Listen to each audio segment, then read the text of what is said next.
Bueno, muchachos, ¿qué más? Buenas tardes. Hoy vengo a exponer uno de los clásicos, como habíamos hecho la distribución de diferentes autores, y me correspondía al autor Samuel Cohen. Listo. Eh, Antes de empezar, quisiera decir algo, y es que no sé si realmente es Samuel o es Saúl Cohen, porque los encontré de las dos formas. Me pareció a mí bastante como raro, porque no hay como una distinción real si es Samuel o es Saúl. Es más, ni siquiera se encuentra mucha información en torno a Cohen, y eso que la estuve buscando, pero realmente en las páginas y en los escritos, inclusive académicos, no hay mucha diferenciación en lo que se dice en uno y en lo que se dice en otro. Prácticamente es un copy-pegue de lo que está expuesto en uno, lo hacen en el otro, y entonces no hay como mayor retroalimentación pues de la cuestión. Alguno que me diga si realmente es Samuel o es Saúl, o estoy totalmente equivocado, porque pues la verdad se me hizo muy difícil pues como encontrar cosas relevantes sobre él. No habían pues cosas muy importantes o mucho escritos. Es más, cuando estaba haciendo el research, se decía que había, que el título del más importante, eh, ¿cómo es que se llama? Esperen, y verás que lo tengo por acá guardado, os lo muestro, y dice Geografía y Política en un Mundo Dividido. Y se dice, bueno, sí, vale, lo están vendiendo como en Amazon, que vende cualquier cosa, pero realmente no hay reseñas directamente del libro, o no se puede encontrar el libro en PDF, algo que me parece bastante extraño, pues si es un clásico y se supone que debería de ser de las cosas más difundidas en cuanto a teoría geopolítica. Pero bueno, dejemos eso hasta ahí y vámonos a la materia. En primer lugar, quisiera decir de que la teoría de la jerarquía de los espacios geográficos me pareció bastante sencilla, bastante básica, pero que tiene ciertas potencialidades o ciertas cuestiones que se pueden aprovechar pues en el análisis global. Primero, esta foto también, no sé si realmente este es Samuel o Saúl Cohen. No hay fotos, no hay mucho que tomar de él, como les digo. Es norteamericano. Entre el 82 y el 91 desarrolló esta teoría, una teoría que era apropiada o que se adaptaba a un mundo que empezaba a reconfigurarse pues por lo que era la caída de la Unión Soviética. Entonces, pues que esta teoría se adapta o se enmarca en ese periodo de post Guerra Fría. Entonces, se consideró pues como la teoría de la jerarquía de los espacios del globo terrestre, y lo que hace Samuel Cohen es, digámoslo, dividir en cuatro partes esas jerarquías y hacer como una distinción entre ellas para explicar cuáles son los que él cree que son las jerarquías de los espacios en el globo terrestre. Hay que tener en cuenta de que este personaje, este teórico, era un geógrafo, inclusive fue presidente de la Asociación de Geógrafos de Estados Unidos. Entonces hay una gran influencia de lo que es la geografía como disciplina en el desarrollo de su teoría. Pasemos al primer punto que expone Cohen acerca de las jerarquías geográficas. Y el primero es el de los espacios importantes para el comercio. En primer lugar, hace la distinción entre espacios importantes para el comercio, entre rutas marítimas, que las rutas marítimas para él serían las más importantes, y las rutas terrestres. Traigo a colación este mapa que me parece bastante interesante, porque Cohen directamente señala dos rutas marítimas muy importantes, que son el estrecho de Malaca y el canal de Suez. Pero me parece que es inclusive, o se agranda la información con este grafiquito, porque tiene la importancia del canal de Panamá inclusive la cuestión del estrecho de Hormuz, que ya hemos hablado bastante pues en las sesiones de los semilleros, de su importancia geoestratégica. El estrecho de Malaca, como la mayoría de ustedes saben, pueden intuir, es ese paso necesario o por donde pasan la mayoría prácticamente de, de cuestiones comerciales del mundo. Y es importante, ¿por qué? Porque básicamente esta es una de las vías de salida marítimas para los implementos o las producciones que hace el país de China, ¿cierto? Entonces vemos que este es como, digámoslo, el paso más rápido, porque si no, básicamente tendrían que irse por detrás y la ruta se haría muchísimo más larga. Entonces el estrecho de Malaca, Cohen lo que hace es determinarlo como el lugar número uno de comercio marítimo y en segundo lugar hace referencia a la importancia del canal de Suez, como esa conexión, ¿cierto?, entre el Mediterráneo y toda esta zona geográfica, cómo puede encontrar una salida. Recordemos que el canal de Suez inclusive se constituía como una salida muy importante pues para lo que era los británicos para llegar a su principal colonia, India. El estrecho de Hormuz, el lugar por donde pasa gran mayoría del petróleo del mundo. Sabemos que ahí está el Golfo Pérsico y que es una zona conflictiva, una zona bastante importante geoestratégicamente, porque el que logre dominar este estrecho de Hormuz prácticamente podría tener en sus manos eh, ese, esa canilla que puede abrir o cerrar el suministro del petróleo prácticamente a la mayoría del mundo, o la mayoría del petróleo que se exporta pasa por este estrecho de Hormuz, muy importante geoestratégicamente. Sabemos que el petróleo es la principal fuente de energía todavía, entonces el que controle o pueda paralizar este estrecho, pues tendría eh, bastantes ganancias geoestratégicas. Creo que es cuando pone esta calaverita aquí, se refiere a la parte de la piratería, si no estoy mal, alguien que me corrija, y el canal de Panamá, obviamente por la importancia de poder pasar de un océano a otro, de un mar a otro, y, digámoslo, seguir esa ruta sin que se tenga que hacer toda la vuelta. Ya sabemos, pues, cuál es la historia del Canal de Panamá y cuál es su importancia. Pero Samuel Cohen lo que hace es decir, bueno, este es el primero de los espacios geográficos que se tiene que tener en cuenta, la cuestión marítima, los estrechos, los canales, cómo, digámoslo, se controla también estas vías para tener el control, pues, geopolítico. No sé si hay alguna pregunta en el chat, creo que había escuchado como un mensaje antes de seguir. Yo levanté la mano de rato. Ah, profe, sí, dale. No, yo respecto de lo que dice Alejandro, pues ese tema que toca Cohen y que de alguna manera Mackinder ya lo había tocado, el tema de los estrechos y canales, también se les denomina puntos de estrangulamiento o pinch points. En ese mapa se muestran, si de pronto te puedes devolver a la diapositiva anterior, se muestran los quizá 4 o 5 más importantes del mundo, que son Panamá, Suez, Bab el Mandeb, Malaca y Hormuz. Miren que precisamente tan neurálgicos son que China lo que está buscando con la nueva ruta de la seda es evitar ese estrecho de Malaca.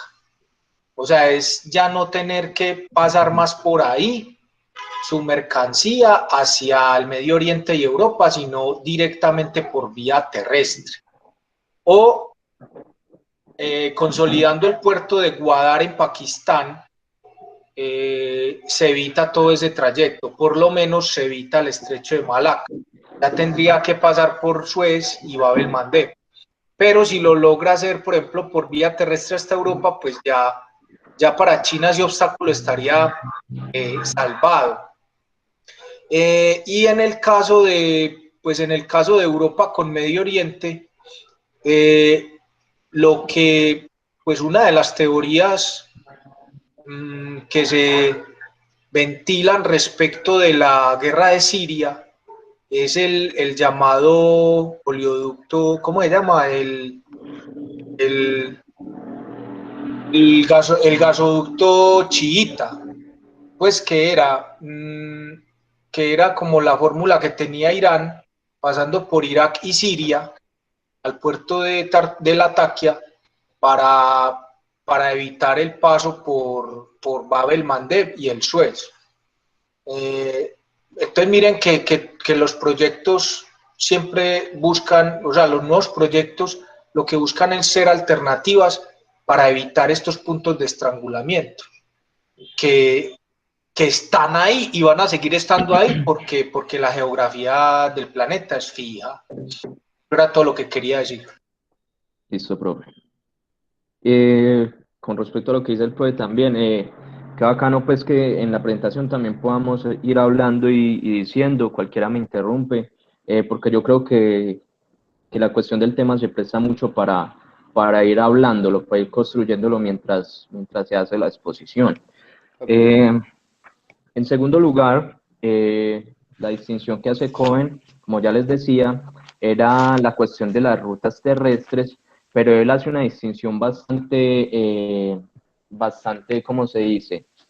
O sea, esta es la ruta terrestre más importante, al menos para él en ese contexto en el que escribía su teoría, y es esta ruta de comercio intraeuropeo. Él habla de estas rutas que se pueden formar desde Madrid hasta Estocolmo, y cómo, digámoslo, estas rutas de comercio pueden recorrer Europa, ya sea de este a oeste, de norte a sur y demás.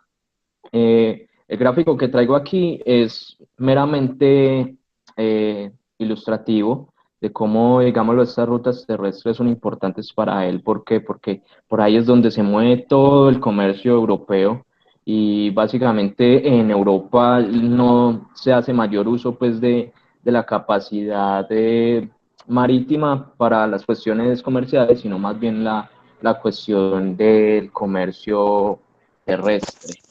Pero, Sí, pero, pero solamente es por tipo de ruta de comercio, ¿no? ¿Qué más elementos como el volumen de mercado, el tipo de productos?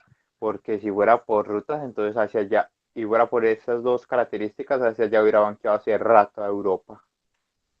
lo que pasa es que la teoría que desarrolla Cohen desde 1982 lo que hace es simplemente hablar de cuáles son las rutas y por qué son importantes.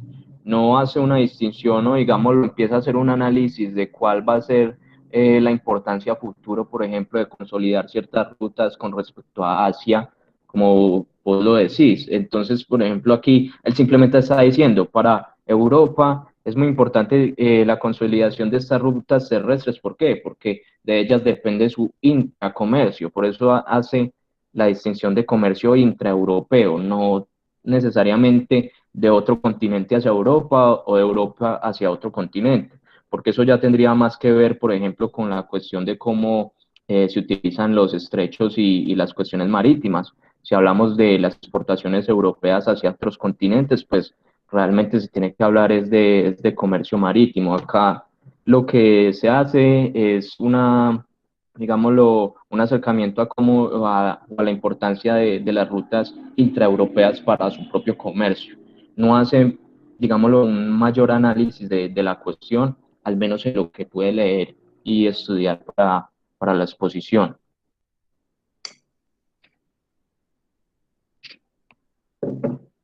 Listo, sigo. En cuanto a esto de rutas intraeuropeas, no sabría qué más decir, no sabría qué más aportar a la discusión, sino de que efectivamente, pues desde que la Unión Europea se consolidó como, como esta institución que agrupaba a varios países, a los países más importantes de Europa, se notó la importancia de que hubiera, digámoslo, esa cuestión de la concatenación de los países. ¿Para qué? Para romper pues con todas estas cuestiones, por ejemplo, fronterizas, de aduanas, de la cuestión de que sea muy difícil pasar un producto a otra nación y de que la Unión lograra pues como tratar de dejar de lado esas dificultades en el comercio intraeuropeo. Entonces creo que eso vale la pena resaltarlo. Ahora bien, yo creo que pasamos a un lugar más importante de la teoría, y es el lugar número 3, que habla sobre los espacios geográficos de países y etnias, de países de lenguas y etnias comunes. Entonces, los 5 primeros puntos, él hace como una distinción entre países que tienen, digamos, las similitudes que los unen, ciertas similitudes y lenguas o etnias o pueblos comunes. Entonces hace la distinción básicamente de seis, de cinco lugares, y son el espacio latino, que en este caso pues lo compondría Italia, España, Francia y Portugal. El número 2, el espacio germánico de Alemania, Holanda, Dinamarca, Suecia, Noruega, Irlanda y Finlandia. Aquí se me fue el puntico, perdón. 3, el espacio angloamericano, que sería Estados Unidos, Inglaterra, Irlanda se fue otra vez, creo que sí, fue un problema mío. Escocia, Canadá, Australia y Nueva Zelanda. El espacio chino, Taiwán y el norte de Indonesia. Y el espacio eslavo, que habla de la costa del Báltico, Polonia, Yugoslavia, Checoslovaquia y por afinidad geográfica, Rumania. A mí me parece interesante que él haga esta distinción entre cuestiones étnicas o en cuestiones de lengua, porque creo que pues hasta el momento en lo que he visto pues de teoría geopolítica, a veces se tiende a dejar un poquito de lado esa cuestión de cómo, digámoslo, las lenguas o las etnias comunes o los pueblos comunes pueden también generar espacios, valga la redundancia, comunes, donde pueda haber una unión entre estos países y que, digámoslo, esa afinidad se logre también en cuestiones políticas o de geopolítica, estratégicas. El sexto lugar, Cohen se lo da a lo que él denomina los espacios independientes. ¿Y por qué espacios independientes? Bueno, básicamente los espacios independientes lo compone lo que es para él este sudeste asiático: Japón, Tailandia, Vietnam, Laos, Camboya, Malasia, Indonesia y Filipinas. ¿Por qué? Dice, porque no han podido tener una autoridad supranacional como por ejemplo lo es la Unión Europea común en toda su existencia, ¿cierto? Una autoridad como la Unión Europea, un parlamento regional que los una. También hace parte, como digámoslo, de esa subordinación que han tenido, digámoslo, a otras potencias, en este caso podría ser China, y se habla de estos espacios independientes. ¿Por qué? Porque entre ellos no han generado, digámoslo, lo necesario para convertirse en un bloque fuerte que pueda hacer frente a las aspiraciones de bloques ya formados, como lo es, por ejemplo, la Unión Europea como institución o otras potencias. Dice que ha habido como una subordinación y que estos países nunca han podido encontrarse, al menos políticamente, pues para generar una política común. Alejo. Dime, profe. Lo que pasa es que ahí en ese sudeste asiático hay que tener en cuenta que, o sea, si bien es cierto en Europa, obviamente también hay diferencias, pues, en diversos aspectos. Finalmente lograron ponerse de acuerdo en temas pues, económicos, monetarios y lograr hacer la Unión Europea. ¿Qué es lo que complica la situación en el sudeste asiático? Pues aparte del tema étnico, también está el tema religioso y también está, si se quiere, las diferentes visiones en materia económica. Por ejemplo, uno conciliar a un Vietnam con una economía de mercado, pero muy similar al modelo chino de Estado centralizado, centralizar las decisiones. Es una especie de economía de mercado mixta, de un Estado central fuerte, un modelo unipartidista, con una economía de mercado de más reciente data, no tanto como China. Conciliarla, por ejemplo, con un Singapur totalmente de economía de libre mercado, o un Malasia y un Indonesia musulmán con un Tailandia y un Myanmar budistas, unas Filipinas, o sea, a lo que me quiere, es más, las diferencias, miremos por ejemplo las diferencias entre ingreso per cápita que puede haber entre un Camboya y un Laos con un Singapur. O sea, el ingreso per cápita de Singapur es elevadamente alto. En cambio, Camboya y Laos apenas están como, pues realmente tienen un PIB per cápita muy bajito. Hay unas sociedades de estas que son tremendamente centrofinancieros, y hay otras sociedades que son todavía economías muy agrícolas. Hay un punto, por ejemplo, en la ASEAN, que es la ASEAN, que es la Asociación Económica aquí, un punto que siempre ha generado polémica, y es el tema de los subsidios al arroz. Es decir, economías como Singapur y demás, pues dirían, pues qué diablos, pero por ejemplo hay países de estos donde ese punto es casi un tabú, no se puede tocar, ¿cierto? Por poner un solo ejemplo. Entonces, ponerlos de acuerdo es muy complicado. Eso era lo que quería hablar. Ya no interrumpo más. Listo, profe.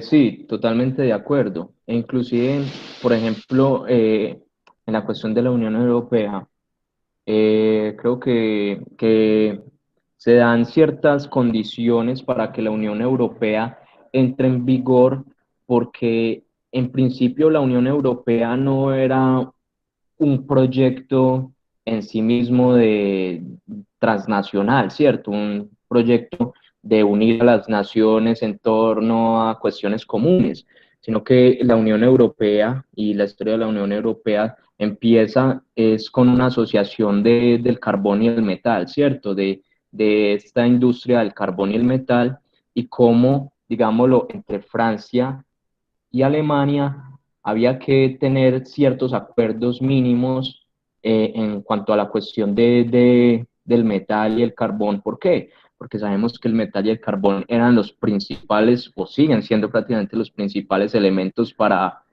proveerse de todo tipo de armas. Entonces la Unión Europea nace como con ese sentimiento de querer tratar de regular ese comercio de carbón, de acero, de los metales, para tratar de evitar lo que había sido la debacle europea con la Segunda Guerra Mundial.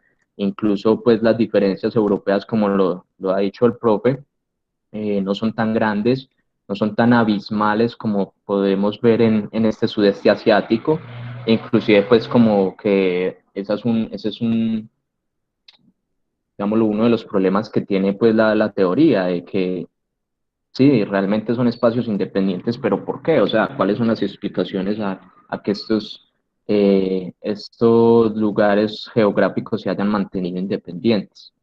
Entonces, sí, básicamente quería decir eso. Pasemos al séptimo punto de la tercera zona, que habla sobre los espacios de conflicto o shatter belts, que son los espacios como el Medio Oriente, cuyo gas y petróleo causan incertidumbre y juegos de poder entre las potencias de hoy. Me parece bastante interesante que dice, Venezuela, Bolivia y Colombia serían espacios de conflicto en América Latina. por esa misma cuestión de los recursos y eso que se le ha llamado la maldición de los recursos también, si se quiere decir. Estos lugares geográficos están prácticamente condenados al conflicto, según la visión que tiene Samuel Cohen.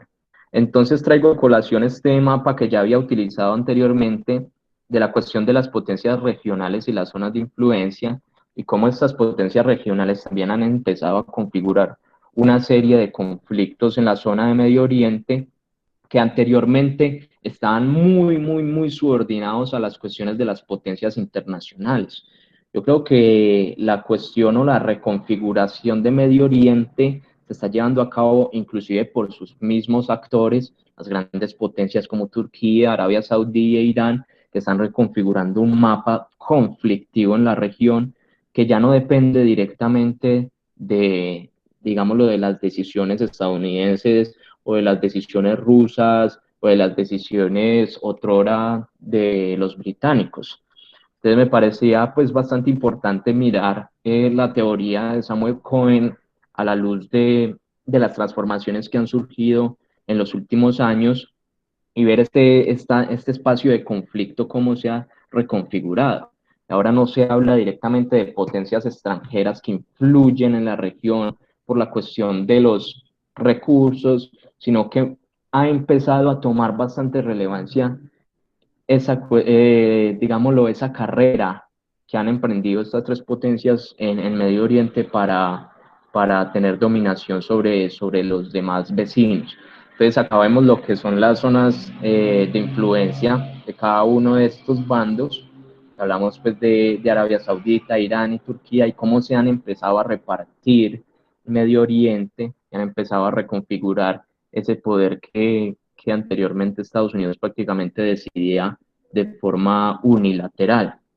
En la cuestión de las zonas de conflicto latinoamericanas, que hace, digamos, el énfasis en estos tres países de Venezuela, Bolivia y Colombia, me parece que inclusive hay una visión que se puede llevar al futuro o más allá, de cómo, por ejemplo, Colombia, al ser uno de los países con mayor biodiversidad, con mayores recursos hídricos, con mayores recursos, prácticamente un mar de recursos diferentes, puede convertirse en un objetivo bastante sabroso pues para las potencias y que esta zona se convierta en una cuestión conflictiva como lo es hoy en día Medio Oriente por la misma cuestión de querer acaparar los recursos. Lo vemos en Venezuela, la maldición del petróleo venezolano, la dependencia total hacia los hidrocarburos, cómo ha, digámoslo, impactado directamente en la cuestión de la economía y cómo un conflicto que se ha creado casi que internamente ha llevado a la debacle total a este país, o una debacle pues que no se ve que tenga, digámoslo, luz al final del túnel. Entonces, estas son las zonas de conflicto. Pueden haber otras zonas de conflicto, pero se mencionan básicamente estas dos. Pasemos a la próxima. Ahora bien, el otro punto, el séptimo punto del tercer espacio geográfico, se habla de los espacios de transición, ¿cierto? Recordemos que esta teoría nace en ese contexto de la posguerra fría, del vacío que empezaba a dejar la Unión Soviética y ese vacío geopolítico de no tener, digámoslo, la batuta de la Unión Soviética sobre ciertos territorios. Y aquí es donde Samuel Cohen dice, listo, hay un grupo de países en el centro de Europa que van a empezar a desarrollarse como un grupo de países que prácticamente pueden decirse barrera, ¿cierto? Entonces habla básicamente de los países del centro de Europa, Estonia, Letonia, Lituania, Polonia, Hungría, Rumania, Ucrania y la ex Yugoslavia, que han debilitado la influencia de Rusia en Europa. Esto sería entonces en la posguerra fría, ¿cierto? fortaleciendo a Alemania en la Europa de los 25 y debilitando a la alianza de Estados Unidos e Inglaterra y su influencia en la Europa atlántica. Entonces, yo lo entiendo mucho como, no recuerdo bien cuál era la teoría geopolítica de estos espacios intermedios que bloqueaban, digámoslo, una potencia de su enfrentamiento directo con la otra. No recuerdo si alguien me puede recordar la cuestión, porque me parece bastante similar. Y, o sea, aquí no... Ahí lo escribí en el Ok, chat. vamos a ver, tengo que salir para mirarlo.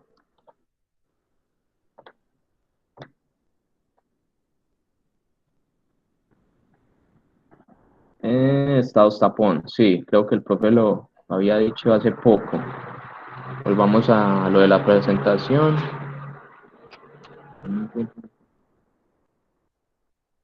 Sí, básicamente habla de estos espacios de transición, la Europa central y cómo ha fortalecido a Alemania al separarla de la influencia rusa y prácticamente poniéndola en el primer lugar de influencia en lo que es la Unión Europea. Ahora bien, vamos al cuarto lugar de la jerarquía que expone Cohen. Habla sobre la jerarquía de los estados-nación. Este es el lugar donde actúan las potencias, ¿cierto? El lugar de las potencias mundiales. Traigo estos tres puntos. El primero habla de que las potencias también experimentan una jerarquía de potencias de primer, segundo, tercer orden. Entonces lo que hace Samuel Cohen es hacer una distinción inclusive entre las mismas potencias. A mí se me ocurre el ejemplo de Brasil. Brasil, si bien es una potencia regional, no compite en el mismo escalafón que compite, por ejemplo, Rusia, China y Estados Unidos, por dar un ejemplo muy vago. Entonces, lo que hace Samuel Cohen es decir, listo, bueno, hay potencias, sí, claro, pero las potencias están divididas por las cuestiones o digámoslo por lo que las constituye como potencias. ¿Cuáles son sus potencialidades? ¿Cuáles son sus recursos? ¿Cuáles son sus capacidades para generar ciencia y tecnología? ¿Cuáles son sus capacidades para generar educación? ¿Cuáles son sus capacidades para tener recursos propios de los cuales alimentarse y seguir, digámoslo, produciéndose o seguir manteniéndose como potencias importantes pues, en el juego mundial? Y aquí yo traía dos ejemplos, ejemplo de los recursos, ¿cierto? Entonces, que es este mismo mapa de los recursos por exportación, o sea, qué exporta más cada uno de los países y, digámoslo, mirar cuáles son esas tendencias que ha habido en el mundo en cuanto a la cuestión de los recursos y que me parece muy importante pues denotar cómo la cuestión de el petróleo, el crudo, la cuestión de los hidrocarburos ha sido bastante importante en la mayoría del mundo. Vemos que Colombia en exportaciones, la cuestión del petróleo es muy importante, la cuestión de Venezuela también. En Bolivia se habla también del gas natural. Y otros, los países que, digámoslo, son las potencias hegemónicas, en este caso hablamos de China, hablamos de Estados Unidos, son productores o exportadores básicamente de lo que son las cuestiones de electrónicas, las máquinas, todas esas cuestiones de tecnología, como, digámoslo, hay una distinción entre lo que es las potencias hegemónicas y otras potencias, como por ejemplo lo son Brasil, otras potencias como lo son Gran Bretaña, como lo sería Francia, como lo sería Alemania, que habla mucho de la cuestión de la producción de vehículos, de motores, de cuestiones de transporte, y otros países que podría llamarse como intermedios, que se habla pues de la cuestión ahí se me olvidó que es coal, Carbón. el carbón, ¿cierto? Entonces vemos que el carbón es importante. Aquí el copper, que es ay, se me olvidó también Cobre. el cobre.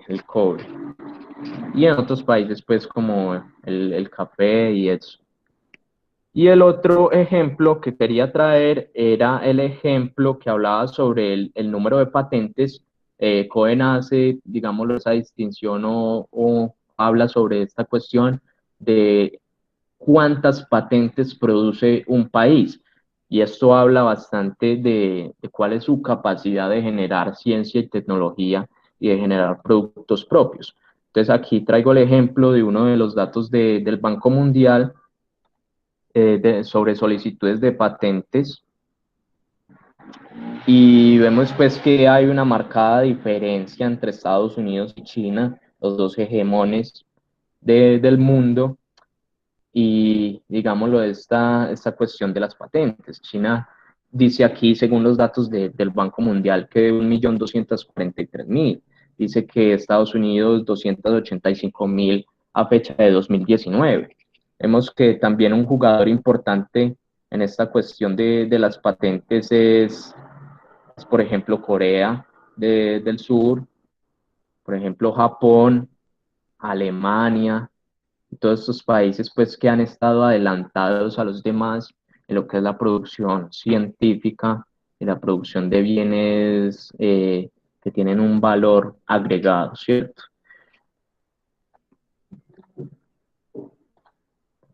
Bueno, básicamente aquí a la presentación y creo que yo he finalizado. Esto yo quería dejar como abierta también la presentación a que pudiéramos hablar de ciertas cosas, de otras que habían llamado la atención y como les dije, pues la teoría es bastante básica o sencilla y se prestaba pues como para una exposición que no durara mucho. Entonces sí, hasta aquí he llegado yo, muchachos. Gracias, Alejo. Muy buena la exposición, muy teso, la verdad, todo el asunto con Cohen. Gracias, Mr. Coin. Muchachos, entonces, ¿cuál es el real? ¿Es Saúl o Samuel Cohen?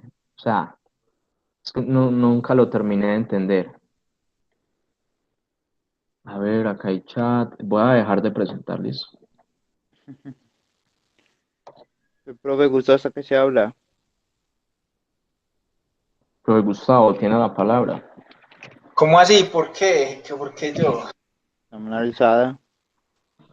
Manuel Sada. Sí. Ah, no, pues yo la tenía alzada, era ahora. Ah, bueno, entonces démosle a Juanda la palabra. Pues en primer lugar, excelente exposición, Alejo, pues muy buena exposición como siempre, pues de las exposiciones que he llegado a ver que son tuyas muy buenas. Y este autor, pues lo mismo que vos viste, es también algo que es muy raro también, porque yo tengo varios textos, pues lastimosamente lo que he encontrado de este autor no ha sido de él, ha sido más que todo textos de, de otras personas pues que han recogido lo que él dice. Y también es muy curioso, porque en unas partes dices que Saúl y otro pues dice Samuel, entonces no sé, la verdad no sé cuál habrá sido el error de traducción o parecido pues que haya sucedido ahí, pero es un Saúl y autor pues que Samuel la en verdad, inglés no es lo mismo. No, pues no creo. bueno, pues por el momento, sí, por el momento yo tampoco lo creo, pero sí hay que mirar más. Hay que mirar más. Pues yo creo que el problema, uno de los mayores problemas con esta disciplina es que, en primer lugar, aquí en Colombia es difícil encontrar textos de ellos y en segundo lugar, Texto también, traducido, toca a la fuente y original. también traducidos y también el tema es que es, pues, como al final el mercado se mueve con demanda, los textos de geopolítica no es que sean muy demandados, entonces por eso es también difícil encontrarlos. Entonces, Y también pues es muy, eh, cogen pues la verdad lo que él hace es un análisis retomando más por el lado geográfico que otros geopolíticos que con el tiempo se fueron alejando de él. Eh, Podemos ver que hay varios geopolíticos que se tiran más por el lado de la geopolítica de los recursos y, y, y también por el lado de la geopolítica Economía. de la dominación. Entonces, lo que pasa con esto es que, pues, leer a Cohen es algo muy parecido a cuando leemos La venganza de la geografía de Kaplan, que al fin y al cabo, pues, dice, no, pues que venga, miremos el mundo, miremos el globo y veamos de qué manera hay unos enfrentamientos y no solamente por recursos, sino por la mera posición geográfica que hay ahí. Y algo muy interesante lo que vos habías señalado, como podemos ver, hay muchos geopolíticos, o bueno, no en teoría, pero sí en práctica, que se tiraron por la paja, principalmente los principalmente británicos y franceses, se tiraron por la faja de cómo era la geopolítica de los grupos étnicos y con las fronteras que limitaron, separaron naciones y en estos momentos vemos las consecuencias principalmente en África y en el Oriente Medio, caso Pakistán y Afganistán. Entonces, pues me parece muy interesante esa propuesta y yo creo que es algo que con el tiempo habría que abondar porque no he visto mucho estudio sobre eso, sería muy interesante un estudio sobre eso. Pero sí, Eh, ese era mi comentario. sí, Juanda. Excelente Expo Alejo. Gracias, Wanda. A mí también, yo creo que lo que me pareció más interesante de la teoría de Cohen era eso, de la cuestión étnica, de la cuestión de los pueblos, de, digámoslo, esas similitudes que se pueden hallar, que, o sea, básicamente y todo lo que vimos que desarrolló Cohen en los otros puntos, puede decirse que ya otros autores lo habían mencionado o que otros autores lo mencionarán inclusive de manera más constructiva o más, o sea, más robusta, pero esa cuestión me pareció bastante interesante en lo que fue la teoría. Sí, Sergio, ibas a decir algo. sí, sí, no es que, bueno, felicitaciones, las reitero. Y en segundo aspecto, es razonable lo que se indica con respecto a Juan David, que esta teoría de Cohen es, sí, vuelve al aspecto netamente geográfico y toma también algunos elementos culturales como la lengua inclusive, Ujú. aunque también ha de notar que Cohen con esta teoría se muestra como una teoría muy simplista, no sé, siento eso, siento que como que Cohen toma esto como una teoría muy simplista. Y es bueno en un momento para quienes quieran entenderlo fácil, pero creo que faltan elementos o detalles o decisiones de personas que, o de situaciones como aspectos históricos o coyunturas que hacen que las cosas sean diferentes y no solamente basarse a lo que existe en el momento, a lo que se encuentra en el momento. Cogen, sí me parece muy demasiado simplista y yo sí me iría por el lado de los franceses con la COPS y de los británicos, que sí toman un poquito más de esos elementos. O inclusive los estadounidenses también, como Spikeman y demás, han tomado esos elementos más a fondo. Cogen es el primero que veo que lo hace todo de una manera muy simple. Juan. Juan levantó la mano. Yo creo, pues si bien yo diría que es simple, pero lo que en estos momentos hemos podido encontrar del autor, porque la verdad no, pues en el Alejo no pudo, pues yo también lo he intentado, yo sé que el profesor Gustavo también ahora trasnochado haciendo eso, no hemos podido encontrar los textos principales del autor. Eh, por ejemplo, Alejo el otro día me comentó de que le colaboraba buscándole textos y le pasé un texto pues, donde es otra persona que lo cita. O sea, en estos momentos no sabemos como tal la estructura teórica del autor, solamente otra gente que la recoge y obviamente las personas que lo recogen van a recoger lo que les puede interesar para lo que el Y, trabajo que ellos vayan a hacer. y Entonces, no sé, yo pienso que yo pienso que Sergio le está dando muy duro al autor y deberíamos como Mucha no, varilla. no cógelo el cuello todavía, sabiendo que pues por el momento ha sido difícil la búsqueda. Yo creo que cuando vayamos aumentando los conocimientos y con el tiempo, pues con la investigación vayamos encontrando otros textos y cositas así, yo creo que sí, ya Sergio sí ya le puede dar palo todo lo que quiera. Listo, dale beneficio inventario, entonces trátalo Ok, con dulzura. Bueno, yo iba a pensar, de casualidad, ¿esto no han visto algún artículo de prensa? O sea, no del propio Cogen, pero sí de pronto de medios o cosas así que uno pueda visualizar de una postura de este autor, que si bien no son escritos de manera directa, pero yo por lo menos algo, un texto informativo. Con un texto informativo ya te darías una idea un poquito más detallada de cómo vive, qué hace, está, con eso. Sergio, vea, un ejemplo de esta cuestión es que no sabía qué foto poner de él porque no estaba seguro siquiera de si efectivamente sí era él. Entonces, creo que eso dice mucho acerca al menos pues como esa dificultad pues que se presenta en torno a este autor.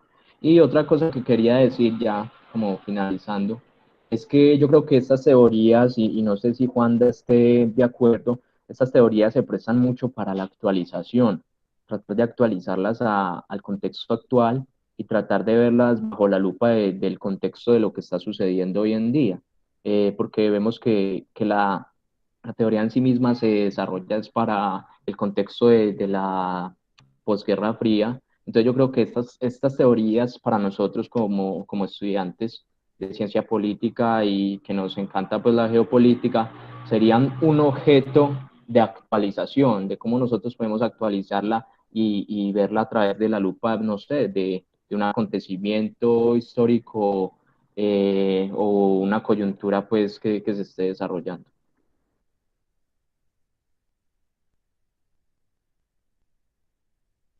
Yo pensaría que lo que dice Alejo al fin y al cabo es uno de los objetivos de la línea de investigación que hemos estado discutiendo. Y es efectivamente, pues, o bueno, es uno de los objetivos eh, principalmente de la línea que yo estoy apadrinando por el momento, que es la línea teórica, y es efectivamente eso, que logremos encontrar todo lo necesario para comprender el autor y no solamente eso, sino también meternos en la discusión geopolítica con base a lo que él está diciendo. Eh, en estos días, pues, que yo estaba viendo un debate sobre guerras de quinta generación, eh, un debate pues, entre dos teóricos, entre el teórico pues, que mostró el tema y el concepto de guerras de quinta generación y otro teórico que lo seguía. El teórico que lo seguía incluso ya estaba proponiendo guerras de sexta generación y el otro le dijo, no, pero es que usted cómo le ocurre hacer eso. No, pues que yo estoy ya proponiendo las guerras de sexta generación con base a lo que usted propuso en las guerras de quinta generación. Ah, pero ¿cómo así? Y esa es la idea de nosotros, pues, o es la idea de las líneas, que nosotros nos metamos en esa discusión y lo que dice Alejo es demasiado cierto, que no solamente nos metamos en la discusión, sino que incluso logremos coger cosas y ampliar teorías de lo que el autor se quedó corto. Eh, Muy interesante, pues, por ejemplo, hacerlo con este tipo de autor que si ustedes se pueden ver en ningún sitio, en ninguna facultad que vean cosas de geopolítica o lo que sea, uno no escucha autores de estos para nada.